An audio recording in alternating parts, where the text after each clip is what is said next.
हम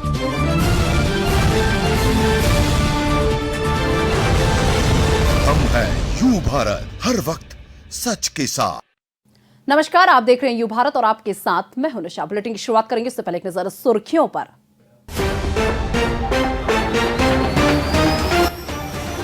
राज्य सरकार ने कोरोना के चलते लगाए सभी प्रतिबंध हटाए, अब पहले की तरह मिल गई लोगों को आजादी। कांग्रेस ने बुलाई आदिवासी विधायकों और ब्लॉकाध्यक्ष की बैठक, सारंग ने कांग्रेस पर लगाया आदिवासियों पर राजनीति करने का आरोप। राष्ट्रपिता के अपमान से गुस्साए कांग्रेस कार्यकर्ताओं ने जलाया फिल्म स्टार कंगना रनौत का पुतला, सरकार से पद्मश्री वापस लेने और मुकदमा दर्ज करने की मांग।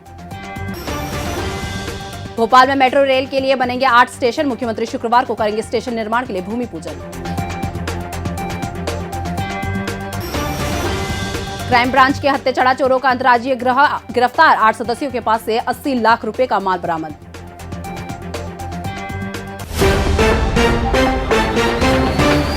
अब खबरें विस्तार से। राज्य सरकार ने कोरोना महामारी के चलते लगाए गए सभी प्रतिबंध हटाने का ऐलान किया है। अब सामाजिक, राजनीतिक, खेल, मनोरंजन, सांस्कृतिक, धार्मिक कार्यक्रम प्रतिबंध से पहले की तरह पूरी क्षमता के साथ खुल सकेंगे। प्रतिबंध हटाने से सभी चल समारोह निकल सकेंगे, विवाह और अंतिम संस्कार पूर्ण क्षमता से हो सकेंगे। Cinema hall, mall, swimming pool, gym, yoga centre, restaurant, club आदि 100% क्षमता से खुल सकेंगे। इसके साथ ही school, colleges, hostel, coaching classes पूर्ण क्षमता से संचालित होंगे। हालांकि अभी मेलों में वे ही दुकान खुलेंगी जो दुकानदार पूरी तरीके से वैक्सीन की दोनों डोज लगी हो। इस तरह हॉस्टल में रहने के लिए 18 वर्ष के ऊपर के छात्र छात्राओं और पूरे स्टाफ को दोनों डोज लगाना जरूरी है। सिनेमा हॉल में स्टाफ को दोनों डोज और दर्शकों को कम से कम 1 डोज लगी होने की शर्त रहेगी। सरकार ने प्रतिबंध हटाए जाने के बाद भी जनता से मास्क और सोशल डिस्टेंसिंग का पालन करने के साथ सरकारी टीम पहुंचने पर कोविड टेस्ट कराने की अपील की है। अब नाइट कर्फ्यू भी नहीं लगेगा। मेरी आप सबसे मीडिया के माध्यम से अपील है, मेरे प्रिय बहनों और भाइयों, कि हमको सावधान लगातार रहना है। जब भी कोविड के टेस्ट के लिए शासकीय टीम आए, अब सैंपल जरूर दे दें, ताकि बीमारी अगर ज्यादा लोगों को हो रही हो, संक्रमण फैल रहा हो, तो तत्काल पता लगाया जा सके। और सभी बहनों और भाइयों से मेरी अपील है, फर्स्ट डोज तो हमारा 91% के ऊपर लग गया, लेकिन सेकंड डोज अभी 47% लगा है। बहुत लोगों के डोजेज ड्यू हो चुके हैं, इसलिए सब सेकंड डोज जरूर लगवाए। ये कोविड से पूरी सुरक्षा के लिए अत्यंत आवश्यक है, इसलिए सभी वैक्सीन के दोनों डोज लगाएं और सभी शासकीय सेवकों को दोनों डोज लगाए जाना अनिवार्य होगा। सावधानी में ही सुरक्षा है, इसका ध्यान रखते हुए ये सारे प्रतिबंध हटाए गए। मध्य प्रदेश में सत्तारूढ़ी बीजेपी द्वारा आयोजित जनजातीय गौरव सम्मेलन में आदिवासियों के बड़े जमावड़े से कांग्रेस के कान खड़े हो गए। परंपरागत वोट बैंक को सेध लगाने से बचाने के लिए कांग्रेस द्वारा पीसीसी चीफ कमलनाथ की मौजूदगी में जबलपुर में बिरसा मुंडा की जयंती पर बड़ा आयोजन करने के बाद अब 24 नवंबर प्रदेश के आदिवासी विधायकों को बैठक में बुलाई जाएगी। इसमें पार्टी के नभासी आदिवासी ब्लॉक में अध्यक्षों को भी आमंत्रित किया गया है। पार्टी के प्रदेशाध्यक्ष कमलनाथ की अध्यक्षता में भोपाल में होने वाली बैठक में जनजातीय समुदाय से जुड़े कार्यक्रमों और पंचायत चुनाव पर चर्चा होगी। इसमें करीब 400 आदिवासी नेता के मौजूद रहने की उम्मीद है।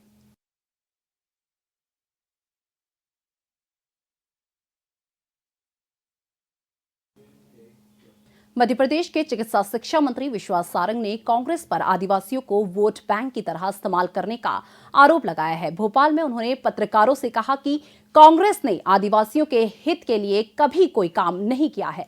शिवराज सरकार द्वारा आदिवासियों के लिए किए गए कामों का ब्यौरा मांगने और इस पर श्वेत पत्र जारी करने की मांग के कांग्रेस के प्रदेशाध्यक्ष कमलनाथ को ट्वीट को उन्होंने हास्यास्पद बताया। सारंग ने कांग्रेस से ही सवाल किया कि वे बताएं कि उन्होंने अब तक आदिवासियों के लिए क्या किया है और पहले अपना श्वेत पत्र जारी करें। मणिशंकर अय्यर के बाद कांग्रेस की राष्ट्रीय प्रवक्ता सुप्रिया नेता द्वारा मुगलों की तारीफ करने पर सारंग ने कहा कि इसका आदेश कांग्रेस पार्टी को 10 जनपद से ही मिला होगा। उन्होंने कहा कि देश में कांग्रेस पार्टी गुलामी की मानसिकता बनाना चाहती है। कांग्रेस पर नेहरू परिवार ने इतिहास को तोड़ मरोड़ कर पेश किया है। अब कमलनाथ जी को इसी बात पे तो पेट में दर्द हो रहा है। हम आदिवासी भाई और बहन के घर में उजियाला लाना चाहते हैं तो कमलनाथ जी को दिक्कत है। हम जनजातीय बंधुओं के जीवन को सुधारना चाहते हैं तो कमलनाथ जी को पेट में दर्द होता है। उनको तो जैकलिन फर्नांडिस और सलमान खान के साथ ठुमके लगाने में मजा आता है। वो 15 महीने मध्य प्रदेश में मुख्यमंत्री रहे। एक योजना बता दें जो आदिवासियों के हित में उन्होंने लागू की हो। कमलनाथ जी सार्वजनिक करें कि उन्होंने एक भी योजना जनता के हित में शुरू की हो। हमने जो जनजाति बंधु, आदिवासी बंधु, सामान्य वर्ग, पिछड़ा वर्ग, दलितों के हित में जो जो योजनाएं शुरू की थी वो कमलनाथ जी ने बंद करने का काम किया। कमलनाथ जी, श्वेत पत्र तो आपको जारी करना चाहिए। आपको बल्कि श्वेत पत्र नहीं, खेद पत्र जारी करना चाहिए कि आपने जो जो गलत काम किए उसके प्रति आप खेद व्यक्त करें। आप हमसे श्वेत पत्र जारी करने की बात मत करो। हम आपसे कहते हैं कि आपको अपने 15 महीने के कार्यकाल का खेद पत्र जारी करना चाहिए। देश की आजादी को भीख में मिलने का बयान देने वाली बॉलीवुड स्टार कंगना रनौत ने अब महात्मा गांधी के अपमान में बयान देकर कांग्रेस को नाराज कर दिया है। इसके चलते प्रदेश कांग्रेस के कार्यकर्ताओं ने भोपाल में कंगना के खिलाफ प्रदर्शन किया और अभिनेत्री का पुतला जलाया। प्रदर्शनकारियों ने कंगना को गंदी औरत करार देते हुए केंद्र सरकार से तत्काल उसको पद्मश्री पुरस्कार वापस लेने की मांग की। उन्होंने उसके खिलाफ देशद्रोह का मामला भी दर्ज करने की मांग की। इस मौके पर पार्टी के पूर्व पार्षद गुड्डू चौहान ने कंगना पर देशद्रोह का मामला दर्ज नहीं होने और कंगना के माफी नहीं मांगने पर मध्य प्रदेश के उसकी किसी भी फिल्म की शूटिंग नहीं होने और भोपाल आने पर उसका मुंह काला करने की चेतावनी दी है। भोपाल में मेट्रो रेल का प्रोजेक्ट रफ्तार पकड़ रहा है। एम्स से सुभाष नगर तक एलिवेटेड रूट का काफी काम पूरा हो चुका है। अब इस हिस्से में 8 स्टेशन बनाने का काम शुरू होने जा रहा है। मुख्यमंत्री शिवराज सिंह चौहान शुक्रवार को एम्स के पास आयोजित कार्यक्रम में स्टेशन निर्माण का भूमि पूजन करेंगे। इस पर 421 करोड़ रुपए खर्च होंगे। Madhya Pradesh metro rail company ने इस साल मार्च में स्टेशन निर्माण के लिए कंपनियों से ऑफर बुलाए थे, जिस पर 4 कंपनियों ने टेंडर भरे। तकनीकी और वित्तीय मूल्यांकन के बाद तमिलनाडु और यूसीआर कंपनी को ये जिम्मेदारी सौंपी गई। जमीन से ऊपर बनने वाले इन 8 स्टेशनों के निर्माण के लिए 2.25 लाख का समय तय किया गया। मेट्रो प्रोजेक्ट के तहत एम्स, अलकापुरी, हबीबगंज नाका, एमपी नगर जोन 1, डीबी मॉल, केंद्रीय विद्यालय और सुभाष नगर में स्टेशन बनाए जाने हैं। बुंदेलखंड के ललितपुर में आपसी विवाद को लेकर हिंदुओं के एक गुट ने बजरंग दल के कार्यकर्ताओं के साथ मिलकर जबरदस्त हंगामा मचाया। दोनों समुदाय के 2 लोगों में हुई निजी झगड़े में हिंदूवादियों ने मुस्लिम समुदाय के युवक की बेरहमी से पिटाई की। फिर वे जय श्री राम के नारे लगाते हुए इलाके के मुस्लिम घरों पर घुस गए और उनमें मौजूद लोगों के साथ मारपीट की। हंगामियों ने कथित रूप से एक धर्म स्थल पर भी हमला किया और धार्मिक झंडा तोड़ने की कोशिश की। इस दौरान इक्के दुक्के पुलिसकर्मी उपस्थित थे, लेकिन उन्होंने उपद्रवियों को रोकने की कोशिश नहीं की। यह हंगामा दंगे में बदल पाता। इससे पहले ही सूचना मिलने पर वरिष्ठ अधिकारी मौके पर पहुंच गए और स्थिति पर नियंत्रण किया। फिलहाल वक्त चुका एक छोटे से ब्रेक का। ब्रेक के बाद फौरन हाजिर होते हैं।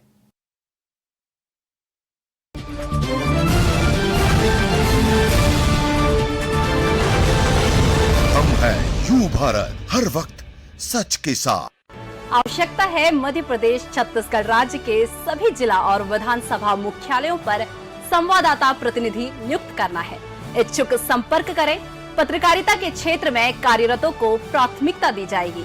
संपर्क करें 8226001266 और 9425011755 और 8982046067। अधिक जानकारी के लिए आप हमारी वेबसाइट विजिट कर सकते हैं www.ubharattv.com और आप हमें ईमेल भी कर सकते हैं news@ubharattv.com। सनसनी नहीं, सिर्फ सरोकार, विश्वसनीयता के साथ सटीक खबरें, हर मुद्दे की पड़ताल, हर मुद्दे पर नजर, चप्पे चप्पे की खबर, सरकार से करेंगे सवाल, बनेंगे जनता की आवाज। हम हैं यू भारत, हर वक्त सच के साथ।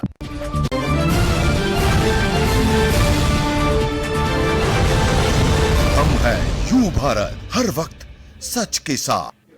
ब्रेक के बाद एक बार फिर से आपका स्वागत है। रुक करते हैं अन्य खबरों का।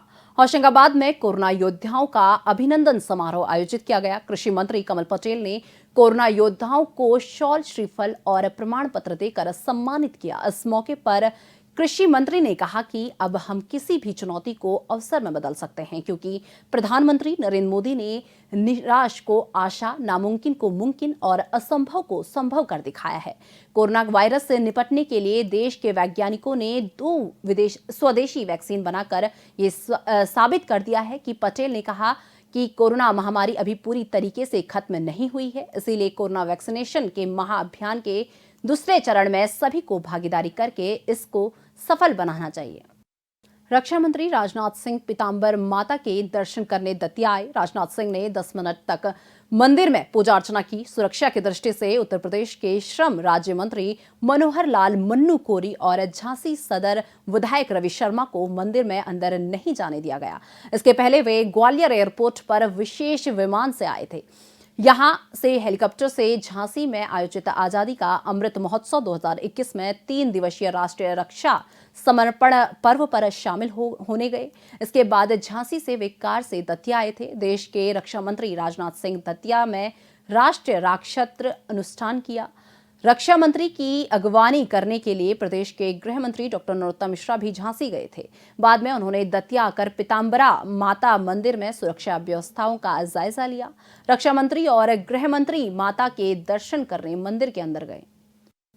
भोपाल में बुधवार को अखिल भारतीय अग्रवाल समाज ने राज्य स्तरीय सम्मेलन का आयोजन किया। इसमें चिकित्सा शिक्षा मंत्री विश्वास सारंग भी पहुंचे और अग्रवाल समाज के सामाजिक कार्यों की प्रशंसा की।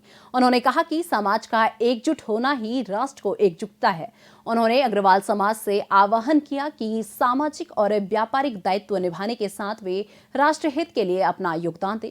कार्यक्रम को संगठन के राष्ट्रीय अध्यक्ष गोपाल शरण गर्ग ने भी संबोधित किया और समाज की जनसंख्या के अनुसार राजनीति में प्रतिनिधित्व देने की मांग की।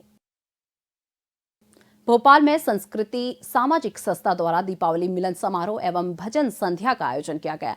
शहर के इंद्रपुरी सी सेक्टर स्थित मां दुर्गा झांकी पंडाल में पूर्व पार्षद क्रिश शर्मा द्वारा आयोजित भजन संध्या में वृंदावन से आए पंडित विनोद शर्मा सहित कई भजन गायक शामिल हुए। कार्यक्रम में बड़ी संख्या में लोग मौजूद रहे और उन्होंने भजन संध्या का भरपूर आनंद उठाया।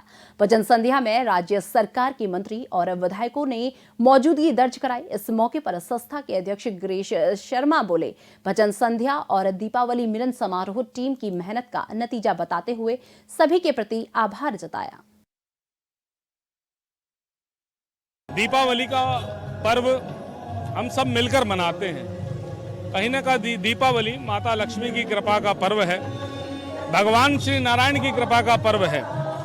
तो आज भगवान श्री लक्ष्मी नारायण को मनाने का ये उत्सव महोत्सव के रूप में इंद्रपुरी के इस मैदान पर हम सब ने आयोजित किया है और सारे लोग मिलकर सुसंस्कृति संस्था के माध्यम से कोरोना काल में सभी सदस्यों ने बहुत सेवा की है। आज कोरोना के जितने भी समय में, कठिन समय में जिन लोगों ने सेवा भाव प्रदर्शित किया, जो सेवा की, उनको भी सम्मान इस मंच से किया जाएगा।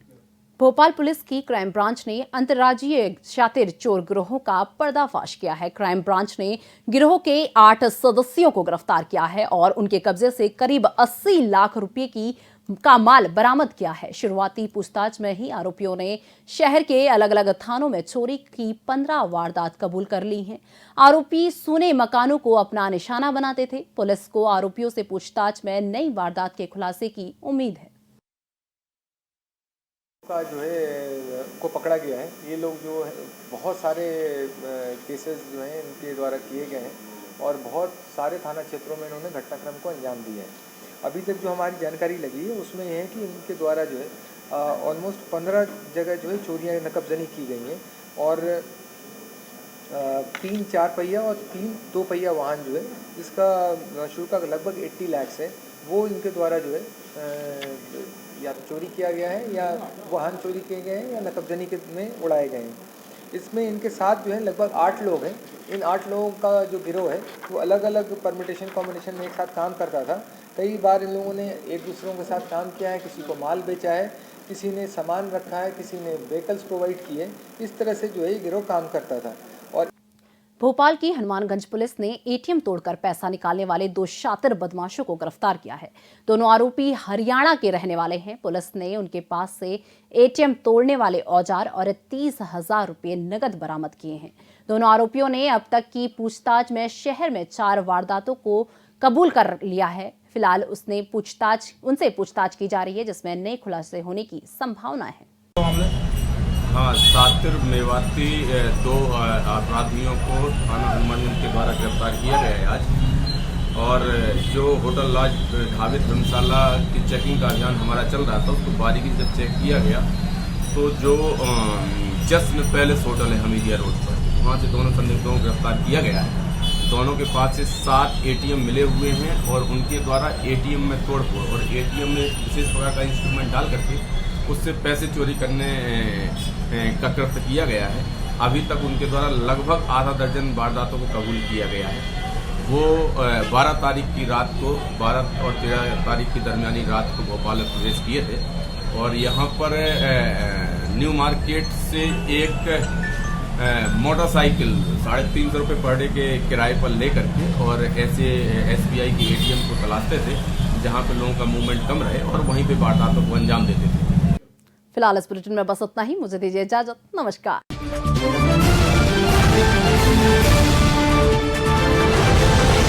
हम हैं यू भारत, हर वक्त सच के साथ।